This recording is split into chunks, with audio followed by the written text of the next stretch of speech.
So, Douglas Murray was recently in a debate with Mehdi Hassan. Anti-Zionism is anti-Semitism. That's the topic. And Douglas Murray and Natasha Hausdorff were for. And I think Mehdi Hassan and someone else that I don't know was against. And I want to focus on Douglas Murray because he gave an incredible intro to this debate and made some incredible points throughout the debate, but I just wanted to showcase this one video. It's a little long, where he basically talks about how anti-Zionism is anti-Semitism. You know, if you're saying the Jews can never have a state, it means you have a problem with Jews.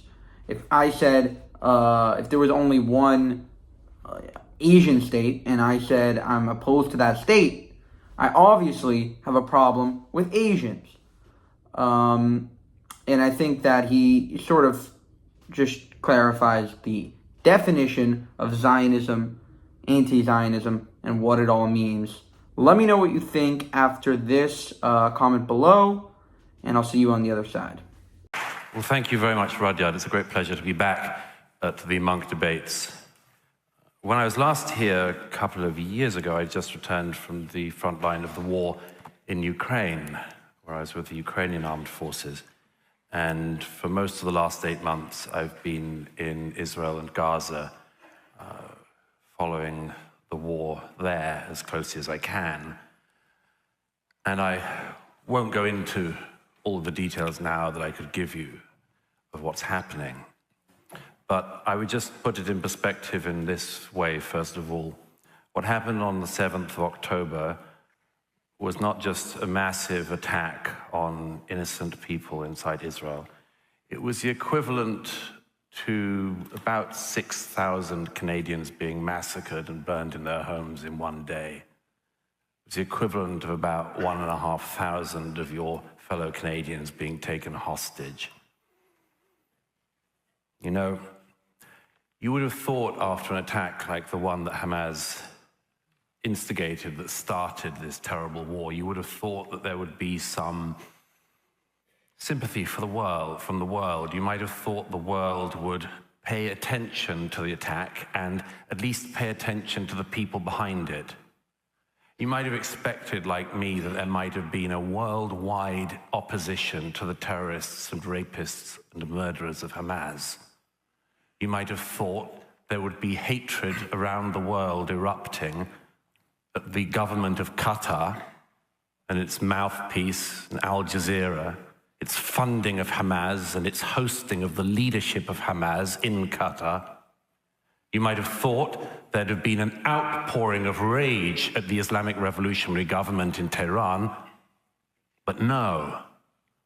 There was an immediate outpouring of rage against the state that had been attacked.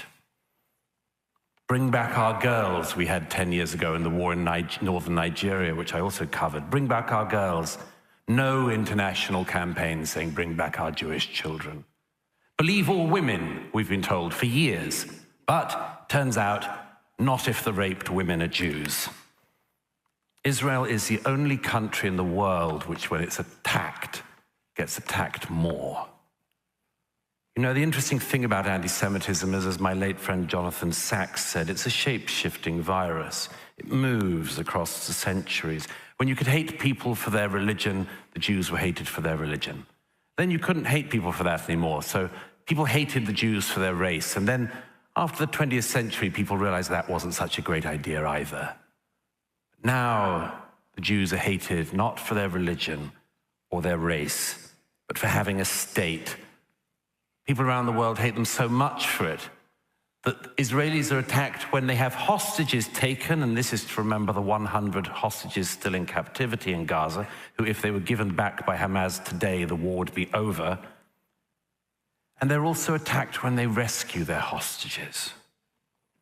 You know, the interesting thing about anti-Semitism is the Jews can never win, because historically they've been hated for being rich and for being poor. They've been hated for integrating and for not integrating. They were hated for being stateless. Remember, rootless cosmopolitans, the far right used to say. And now they're hated for having a state. Today, the only really acceptable form of anti-Semitism, aside from the sewers of the far right, the only real tolerated form of anti-Semitism is anti-Zionism. And Zionism, as we just heard, is simply the right of the Jews to self-determination in their historic homeland. That's all. Anti-Semitism, as we've also just heard, is double standards against Jewish people or cruel and unfair treatment of people because they're Jews. This isn't very far away from home here. If this isn't anti-Semitism, can the audience here tell me why the following things have happened since October the 7th? Why in a Montreal suburb a synagogue should be firebombed, as happened in November? Why there should have been gunshots against the yeshiva? Why in Toronto a bookstore owned by a Jew should be attacked? Why a Molotov cocktail was thrown through a Jewish community center in Montreal? Why a Toronto Jewish deli in North York was firebombed? Why in Toronto the Orthodox synagogue was vandalized? Why in Toronto 2 men opened fire the other week on a Jewish girls' school? If it isn't anti-Semitism, tell me why just a week ago pro-Hamas protesters tried to go through Jewish areas in this city shouting not just Allahu Akbar, but, and I quote, sorry for the language, fucking filthy fucking Zionist pigs, dirty Zionist rats. Have you heard that language before? The Jews have. Now look, if you are interested in this motion, just bear this in mind. It's not about Netanyahu, it's not about this war, it's about double standards, and one question hovers over it above all. The question of who would protect the Jews. Who would you trust to protect them? The Europeans? The Arab world? No. History shows only one people will protect the Jewish people. The Jewish people. That's what Zionism is. Thank you. Alright guys, hope you enjoyed that video. For more, subscribe to this channel.